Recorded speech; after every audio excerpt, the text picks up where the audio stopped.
Hi everyone, I am Rahul Kumar. Now India और UK के बीच free trade को लेकर के नेगोशिएशन चल रहा है। फ्री ट्रेड एग्रीमेंट को लेकर के जो भी कंटेंशियस इशू है दोनों देशों के बीच, उसको थ्रू नेगोशिएशन रिजॉल्व करने का कोशिश किया जा रहा है। ये जो कॉम्प्रिहेंसिव ट्रेड डील है, ये इंडिया के लिए एक टेम्पलेट की तरह काम करेगा फॉर अपकमिंग ट्रेड पैक्ट।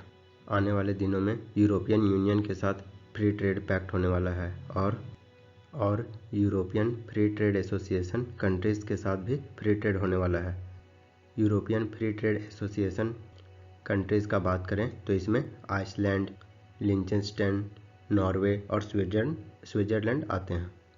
तो चलिए इस वीडियो में समझते हैं इंडिया यूके के बीच जो फ्री ट्रेड एग्रीमेंट का नेगोशिएशन हो रहा है, इसमें कौन कौन से कंटेंशियस इशू है। इंडिया यूके के फ्री ट्रेड एग्रीमेंट के बैकग्राउंड के बारे में जानेंगे।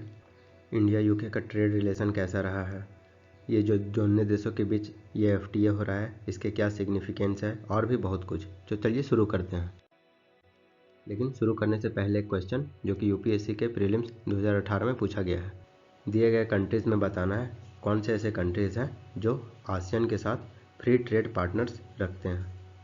इसका सही आंसर आप कमेंट सेक्शन में दें। सही आंसर को मैं हार्ट दे दूँगा और डिस्क्रिप्शन बॉक्स में दिए गए लिंक के थ्रू भी इस PDF को डाउनलोड करके सही आंसर पा सकते हैं। तो चलिए शुरू करते हैं।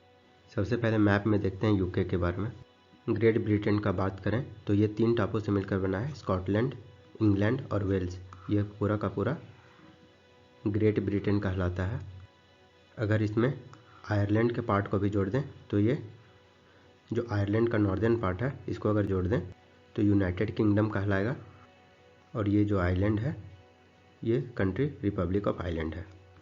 यूके के ईस्ट में नॉर्थ सी है, वेस्ट में बात करें तो आयरिश सी है, अटलांटिक ओशियन इधर देखने को मिलेगा और फ्रांस और यूके के साथ इंग्लिश चैनल मिलेगा। यहीं पे आपका स्ट्रेट ऑफ डोगोर देखने को मिलेगा।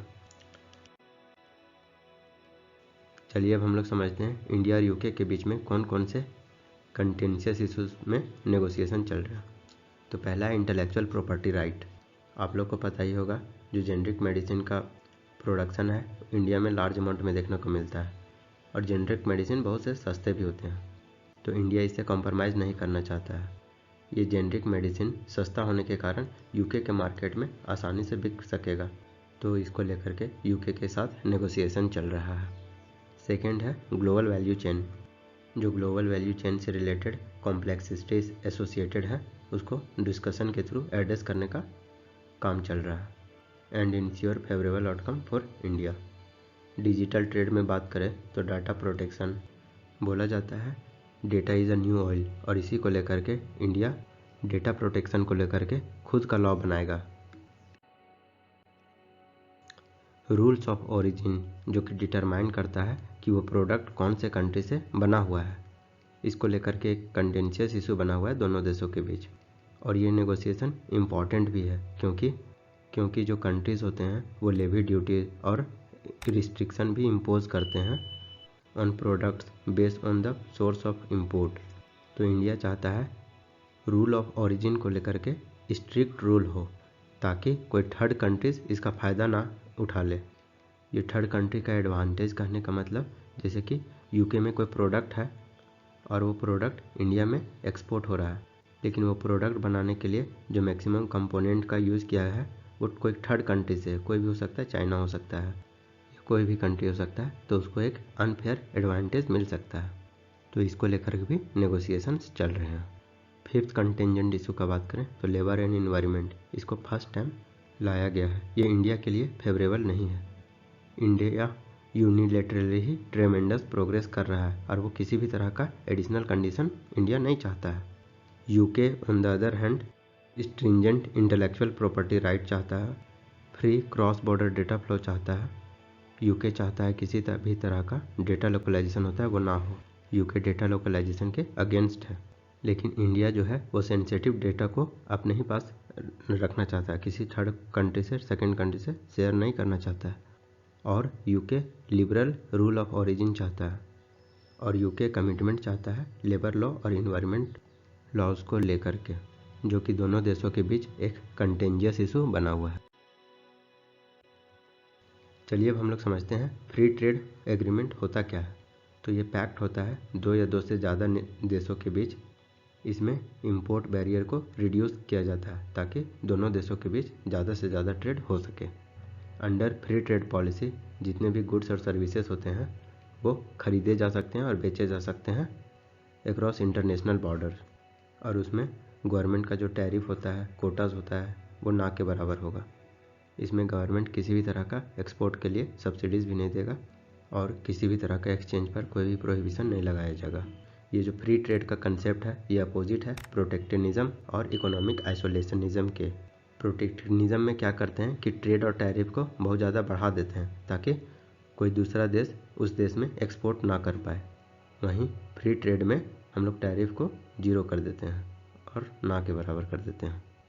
फ्री ट्रेड एग्रीमेंट में भी बहुत सारा कैटेगरीज होता है, जैसे प्रेफरेंशियल ट्रेड एग्रीमेंट। इसमें सेलेक्टिव गुड्स एंड सर्विसेज में ट्रेड में छूट दिया जाता है।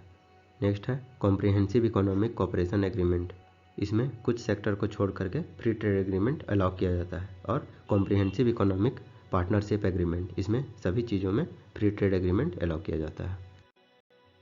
तो ये 2022 में फ्री ट्रेड एग्रीमेंट के नेगोशिएशन को फॉर्मली डिस्कस किया गया इंडिया और यूके के बीच।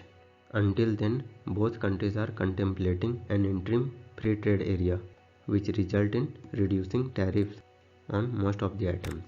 दोनों कंट्री के द्वारा अर्ली हार्वेस्ट स्कीम और लिमिटेड ट्रेड एग्रीमेंट में एग्री करवाया गया। स्मॉल पार्ट्स ऑफ गुड्स में कम से कम टैरिफ रखा गया और सिलेक्टेड सर्विसेज को ईज़ किया गया, उस सिलेक्टेड सर्विसेज के रूल्स को ईज़ किया गया। इस फ्री ट्रेड एग्रीमेंट में जो सेंसिटिव इशूज़ होते हैं उसको अवॉइड किया गया and focus on areas where there is more contemporary, more complementary.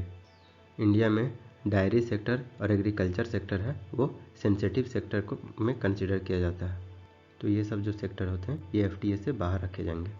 India और यूनाइटेड किंगडम का टारगेट है कि वो 2030 तक जो दोनों देशों के बीच में ट्रेड है उसको डबल करना, और ये फ्री ट्रेड एग्रीमेंट से ही पॉसिबल हो सकता है। चलिए अब हम लोग समझते हैं इंडिया यूके के रिलेशंस के बारे में। तो 2007 से 19 का बात करें तो इंडिया और यूके का जो ट्रेड है वो डबल हो चुका है। By the end of 2022 India UK का 12th लार्जेस्ट ट्रेडिंग पार्टनर था, जो कि 2% यूके के टोटल ट्रेड के बराबर है। अगर सिर्फ गुड्स का बात करें तो इंडिया और UK 13th largest trading partner है, और सर्विसेज का बात करें तो 10th लार्जेस्ट पार्टनर है।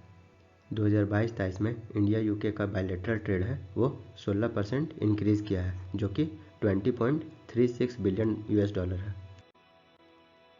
चलिए अब हम लोग समझते हैं ये जो इंडिया और यूके के बीच जो फ्री ट्रेड एग्रीमेंट है इसके क्या सिग्निफिकेंस है। तो इस FTA से दोनों देशों का जो गुड्स का एक्सपोर्ट है वो बढ़ेगा, ज़्यादा से ज़्यादा जॉब क्रिएशन देखने को मिलेगा, sectors such as textile, leather goods, footwear etcetera. और इंडिया का एक्सपेक्टेशन है कि वो मरीन प्रोडक्ट में एक क्वांटम जंप देखने को मिलेगा मरीन प्रोडक्ट के एक्सपोर्ट में, through the recognition of 56 marine units of India. इस फ्री ट्रेड एग्रीमेंट से दोनों देशों के बीच सर्विस ट्रेड में क्लियरिटी देखने को मिलेगा। इस FTA से सर्विस ट्रेड में एक सर्टेनिटी देखने को मिलेगा, प्रेडिक्टिबिलिटी, ट्रांसपेरेंसी देखने को मिलेगा, जो कि कहीं ना कहीं सर्विस रिजीम को ज़्यादा से ज़्यादा लिबरल बनाएगा, फैसिलिटेटिव बनाएगा और कॉम्पिटिटिव बनाने का काम करेगा। इंडिया में पता ही होगा कि जो सर्विस सेक्टर है वो बहुत अच्छा काम कर रहा है, तो हम लोग IT के सर्विसेज को हम लोग ज़्यादा से ज़्यादा एक्सपोर्ट कर पाएंगे। IT के अलावा बात करें तो nursing, education, health care, including health care में आयुष जैसे कि आयुर्वेदा और ऑडियो विजुअल सर्विसेज को भी एक्सपोर्ट कर पाएंगे। 2019 में इंडिया के द्वारा रीजनल कॉम्प्रिहेंसिव इकोनॉमिक पार्टनरशिप से पुल आउट कर लिया था, इसीलिए इंडिया ज़्यादा से ज़्यादा फोकस कर रहा है बायलैटरल ट्रेड में, जैसे कि US के साथ भी नेगोशिएशन चल रहा है फ्री ट्रेड को लेकर के, यूरोपियन यूनियन के साथ, UK के साथ भी फ्री ट्रेड को लेकर के नेगोशिएशन चल रहा है, ताकि इंडिया अपने एक्सपोर्ट को ज़्यादा से ज़्यादा डाइवर्सिफाई कर सके।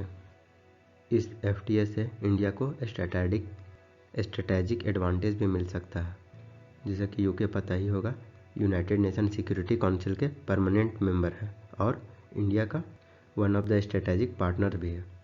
तो ट्रेड से दोनों देशों के बीच और ज़्यादा बॉन्ड स्ट्रेंथन होगा।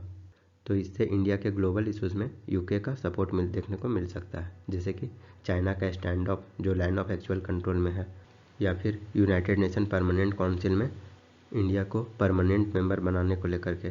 तो इसमें एक यूके का सपोर्ट देखने को मिलेगा।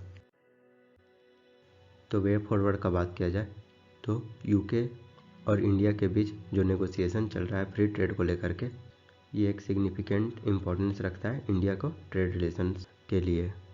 तो जो दोनों देशों के बीच कंटेंशियस इशू बने हुए हैं, such as intellectual property right को लेकर के, ग्लोबल वैल्यू चेन को लेकर के, डिजिटल ट्रेड को लेकर के और रूल ऑफ ओरिजिन को लेकर के, वो जल्दी से जल्दी एड्रेस करने का कोशिश करना चाहिए ताकि फ्री ट्रेड डील हो सके। जो इंडिया के द्वारा कॉशियस अप्रोच और जो स्लो पीस ऑफ नेगोशिएशन चल रहा है, वो इंडिया का कमिटमेंट दिखाता है to securing a comprehensive deal while protecting its interest. तो ये जो यूके के साथ फ्री ट्रेड एग्रीमेंट का नेगोशिएशन चल रहा है, इसका जो आउटकम होगा वो इंडिया के फ्यूचर ट्रेड एग्रीमेंट के कहीं ना कहीं आउटलेट एक टेम्पलेट प्रोवाइड करेगा, क्योंकि यूरोपियन यूनियन और बहुत से कंट्रीज़ के साथ इंडिया का फ्री ट्रेड फ्यूचर में होने वाला है। तो इसको बहुत सावधानी से किया जाना चाहिए। यदि आपको ये वीडियो अच्छा लगा हो तो लाइक करें, सब्सक्राइब करें और शेयर करें। And thanks for watching.